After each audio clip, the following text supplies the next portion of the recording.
পরিবার পরিজনদের সাথে ঈদ উদযাপন করতে শেষ সময়ে রাজধানী ছাড়ছেন অনেকেই।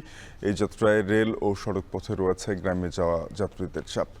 ট্রেনে ঈদ যাত্রার খবর জানাতে কমলাপুর রেলওয়ে স্টেশন থেকে যুক্ত হচ্ছেন আসিফ ইকবাল খান, আর রাজধানীর সায়দাবাদ বাস টার্মিনালে আছেন মাঝার ইমন। এছাড়া ঢাকা টাঙ্গাইল মহাসড়কের খবর জানাতে চন্দ্রামোড় থেকে যুক্ত হবেন আরিফ হোসেন। শুরুতেই যাব কমলাপুর রেলওয়ে স্টেশনে, সেখানে আছেন আসিফ ইকবাল। আসিফ, জানাবেন যে আজকে সকল ট্রেন শিডিউল মেনে ছেড়েছে কিনা, ঝুঁকি নিয়ে যাত্রীরা যাচ্ছেন কিনা?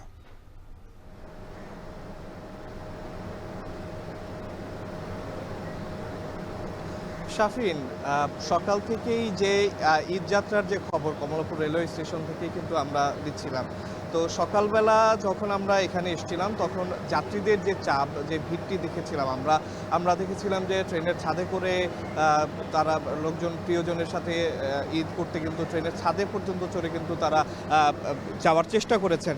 কিন্তু এখন সেই পরিস্থিতিটা কিন্তু পুরোটাই ভিন্ন। এখন আপনাকে যদি আমরা আমাদের ক্যামেরার চোখে কমলাপুর রেলওয়ে স্টেশন দেখাই, স্বাভাবিক অবস্থায় যেরকম ভিড় থাকে ঠিক তেমনটাই। এর অন্যতম কারণ হতে পারে যে ঠিক টাইমে কিন্তু সবগুলো ট্রেন কিন্তু আজকে ছেড়ে গেছে। যেহেতু ঠিক টাইমে সবগুলো ট্রেন ছেড়ে গেছে, সেহেতু আসলে যাত্রীদের যে প্ল্যাটফর্মে বসে থাকার যে সুযোগ সেটি যেমন হয়নি, সেই জন্য এখন কিন্তু প্ল্যাটফর্মটা খালিই আছে। সকালবেলা কিন্তু আমরা দেখেছি যে ট্রেনগুলোতে কিন্তু যাত্রীরা দাঁড়িয়ে থাকার যে স্ট্যান্ডিং টিকিট, সেটি অনেক জায়গায় নিয়ে স্ট্যান্ডিং ভিতরে দাঁড়িয়েছেন এবং ভিতরে জায়গা সংকুলন না হয় কিন্তু তারা ট্রেনের ছাদে পর্যন্ত গিয়ে আমরা দেখেছি ট্রেন ছেড়ে যেতে। কিন্তু বেলা বাড়ার সাথে সাথে আমরা দেখছি যেহেতু সব ট্রেনগুলোই আসলে শিডিউল মেনে চলছে, সেই জন্য কিন্তু আসলে আমরা দেখছি যে প্ল্যাটফর্মগুলোতে কিন্তু আসলে সেইভাবে যাত্রীদের যে সমাগমটি দেখে আমরা অভ্যস্ত, সেটি কিন্তু আমরা এখন দেখছি না। আমরা যাত্রীদের সাথে কথা বলেছি যে এবারের ঈদ যাত্রাটা আসলে কেমন ছিল। তো আমরা মোটামুটি সবার মুখে একই ধরনের উত্তর পেয়েছি যে এবারের ঈদ যাত্রা অন্য যে কোনো সময়ের চেয়ে অনেক স্বস্তিদায়ক এবং অনেক আরামের ছিল। সবাই নির্বিঘ্নে কিন্তু যাতায়াতটি করতে পেরেছেন এবং কোনো ভোগান্তি ছাড়াই কিন্তু তারা আসলে তাদের টিকিট সংগ্রহ করে কিন্তু তারা যেই তাদের প্রিয় গন্তব্যস্থল সেখানে কিন্তু তারা যেতে পেরেছে। আর আরেকটি কথা জানিয়ে রাখি, ট্রেনের স্ট্যান্ডিং টিকিট যারা ট্রেনের টিকিট সময় মতো পাননি বা টিকিট কাটতে ব্যর্থ হয়েছে, তারা কিন্তু আমরা দেখেছি যে ট্রেনের স্ট্যান্ডিং টিকিট নিয়ে কিন্তু তারা তাদের গন্তব্যে যেতে পারছেন এবং যাওয়ার চেষ্টা করছেন। তাছাড়া একটু জানিয়ে রাখি শাফিন যে আজকে কিন্তু আমরা দেখেছি যে এই কমলাপুর রেলওয়ে স্টেশনের ভিতরে ঢুকতে কিন্তু আসলে 3 স্তরের চেকিং পার হয়েই কিন্তু সবাইকে ঢুকতে হয়েছে। 3 স্তরে টিকিট চেকিং থেকে শুরু করে সব ধরনের চেকিং শেষ করে কিন্তু একজন প্ল্যাটফর্মে এসে তাদের কাঙ্ক্ষিত ট্রেনটিতে উঠতে পেরেছে। ফলে যে কালোবাজারি বা টিকিট নিয়ে যে অভিযোগ, যে ভোগান্তিগুলো, সেগুলো কিন্তু অনেকটাই দূর হয়েছে। আর সেই কারণেই কিন্তু আমরা দেখছি যে যাত্রীরাও তাদের ঈদযাত্রা নিয়ে অনেকটাই সন্তুষ্ট এবং এই ফাঁকা প্ল্যাটফর্মেই কিন্তু আসলে অনেকটা বলে দিচ্ছে যে এবারের ঈদযাত্রাটা ট্রেনে আসলে কতটা স্বাচ্ছন্দ্যপূর্ণ হচ্ছে। এবং আমরা এখানে যাত্রীদের মুখ থেকে আরেকটা ব্যাপার শুনেছি, তারা বলছেন যে এবারের ঈদযাত্রার যে স্বস্তি যে নিয়ে যারা করছেন সেটি কিন্তু তারা অনেক দিনেই পাননি এবং এই স্বস্তির সাথে তারা ঈদ করতে পেরে, প্রিয়জনের সান্নিধ্যে ঈদ করতে যেতে পেরে কিন্তু তারা তাদের সন্তুষ্টির কথা কিন্তু আমাদের বলেছে। সকাল থেকেই আমরা এখানে আছি কমলাপুর রেলওয়ে স্টেশনে, এখান থেকে কিন্তু আমরা কোনো একটা ট্রেনেরও কিন্তু আমরা আসলে শিডিউল বিপর্যয় বা দেরিতে যাওয়ার কিন্তু কোনো খবর আমরা পাইনি। বলতে গেলে এবারের কমলাপুর রেলওয়ে স্টেশন থেকে ট্রেনের মাধ্যমে ঈদ যাত্রাটা কিন্তু আসলে খুবই স্বাচ্ছন্দ্যের সাথেই যাত্রীরা করতে পারছে এবং প্রিয়জনের সান্নিধ্যে কিন্তু ঈদ করতে যেতে পারছে। ঈদের খবর রাখতে কিন্তু রাজধানীর সায়দাবাদ বাস টার্মিনালে আছেন আমাদের সহকর্মী মাঝার ইমন। তার কাছ থেকে আমরা জানবো যে বাসে এবারের ঈদ যাত্রা কেমন হচ্ছে। মাঝার।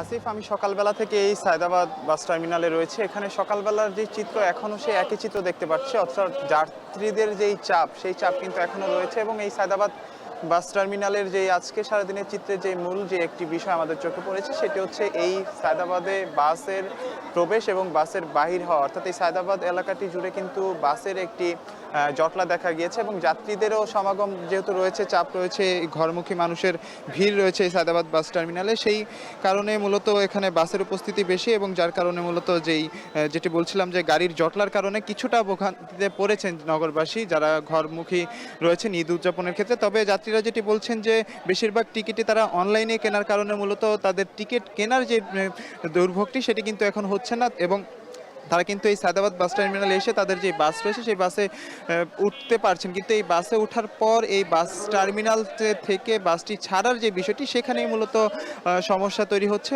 এই পুরো এলাকাটির অর্থাৎ এই রাজধানীর আরামবাগ থেকে টিকাটুলি হয়ে জনপদের মোড় পর্যন্ত এই যাত্রাবাড়ি ফ্লাইওভারের নিচের অংশটিতেই মূলত গাড়ির চাপ বেশি থাকার কারণে এখানে গাড়ি খুব ধীরগতিতে চলছে, অর্থাৎ এই সায়দাবাদ বাস টার্মিনালটি ত্যাগ করার ক্ষেত্রে মূলত যাত্রীরা বা চালকরা বেশি ভোগান্তিতে পড়ছেন, এবং এই যে সায়দাবাদ টার্মিনাল রয়েছে এখানে বিভিন্ন স্থানে যাত্রীদের রেখে আবার যে গাড়িগুলো ফিরতি রাজধানীতে প্রবেশ করছে, বিশেষ করে যাত্রাবাড়ি মোড়ে আমরা যানজটের চিত্র দেখেছি। সেই কারণে মূলত অনেক গাড়ি এই টার্মিনালে প্রবেশ করা এবং বাইরে যাওয়ার যে বিষয়টি সেটি একটা দুর্ভোগের চিত্র হয়ে দাঁড়িয়েছে। পাশাপাশি যাত্রীদের মধ্যে ভাড়ার যে বিষয়টি সেটি নিয়েও মিশ্র প্রতিক্রিয়া দেখা গিয়েছে। অনেক ক্ষেত্রে যাত্রীরা যেটি বলছেন, ঢাকা থেকে কুমিল্লার 250 টাকার ভাড়া অনেক ক্ষেত্রে 350-400 টাকা নিচ্ছে, এবং লাকসাম তারপর নোয়াখালীর যে ভাড়া রয়েছে 300 থেকে 350 টাকা, সেগুলো 500 টাকা পর্যন্ত নিচ্ছে। পাশাপাশি এই সায়দাবাদ বাস টার্মিনালটি মূলত দেশের দক্ষিণাঞ্চলগামীও বাস যাচ্ছে, বরিশাল, ভোলা এবং দক্ষিণ পূর্বাঞ্চলগামী যে সমস্ত অঞ্চল রয়েছে চট্টগ্রাম সেই দিকেও কিন্তু যাচ্ছে। সব মিলিয়ে এই সায়দাবাদ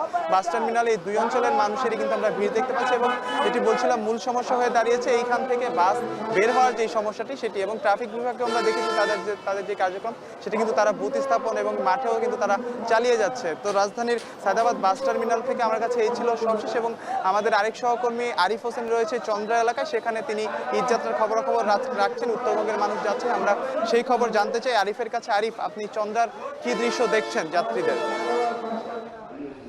চন্দ্রা মোড়ের চিত্রটা কিন্তু অন্যান্য এলাকার চেয়ে একটু ভিন্ন। এখানে যানজট নেই বললেই চলে, কারণ আমরা সকাল থেকে এখানে এসেছি এবং সাধারণ মানুষের সাথে কথা বলেছি, রাস্তায় এসেছি। অবশ্যই আমরাও ঢাকা থেকে চন্দ্রা মোড়ে এসেছি, কারণ উত্তরবঙ্গ যাওয়ার পথে অর্থাৎ ঢাকা থেকে আপনি টঙ্গী গাজীপুর হয়ে যে সড়কটি, আরেকটি সড়ক সাভার হয়ে অর্থাৎ গাবতলী হয়ে সাভার হয়ে এই যে চন্দ্রা মোড়টি, এই মোড়টি অন্যান্য বছরে যেভাবে যানজট বেঁধে থাকতো প্রায় দীর্ঘ 1-1.5-2 কিলোমিটার পর্যন্ত, তেমনটি কিন্তু এবছর দেখা যায় যে আমি পরিপূর্ণ জায়গাটি ঘুরে দেখেছি, কোনো জায়গায় যানজটের খুব বেশি চাপ নেই। তবে এখানে যারা রয়েছেন তাদের সাথে আমরা কথা বলে জেনেছি দুপুর 12টার পরে অর্থাৎ দুপুরে 12টা থেকে 2টার মধ্যে এই যাত্রী চাপ এই এলাকায় বাড়বে, কারণ অধিকাংশ গার্মেন্টস আজকের ছুটি হবে। অর্থাৎ আপনি নিশ্চয়ই জানেন যে সাভার যে অঞ্চলটিতে রয়েছে সেই অঞ্চলটিতে প্রায় 1800-র মতো গার্মেন্টস এবং বিভিন্ন ধরনের কলকারখানা রয়েছে। এই সব কিছুর মধ্যে একটি বড় সংখ্যক অর্থাৎ 80% বেশি আজকের ছুটি হবে,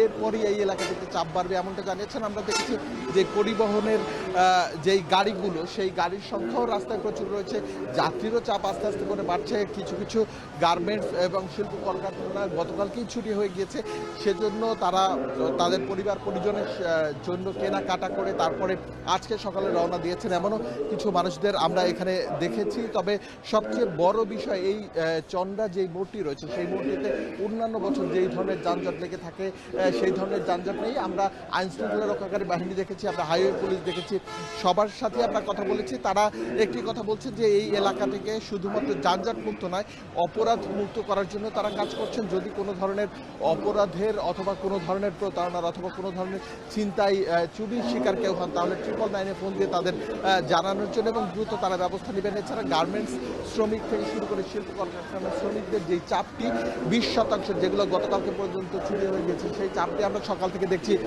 কিছুটা হলেও বাড়ছে। তবে এখন পর্যন্ত বলা যায় চন্দ্রার এই এলাকাটি মোটামুটি যানজট মুক্তই বলা যায়, এবং গাজীপুর থেকে যেই রোডটি হয়ে চন্দ্রা পর্যন্ত এসছে অর্থাৎ উত্তরবঙ্গে যাওয়ার যেই প্রবেশদ্বার অনেকটা বলা যায় এই সড়কে, এবং এই সড়কটি এবছর মোটামুটি স্বস্তির যাত্রাই বলা যায়। ঈদে এখন পর্যন্ত যারা এই সড়ক ধরে বের হয়ে গেছেন তারা যানজটের খুব একটা সম্মুখীন হননি।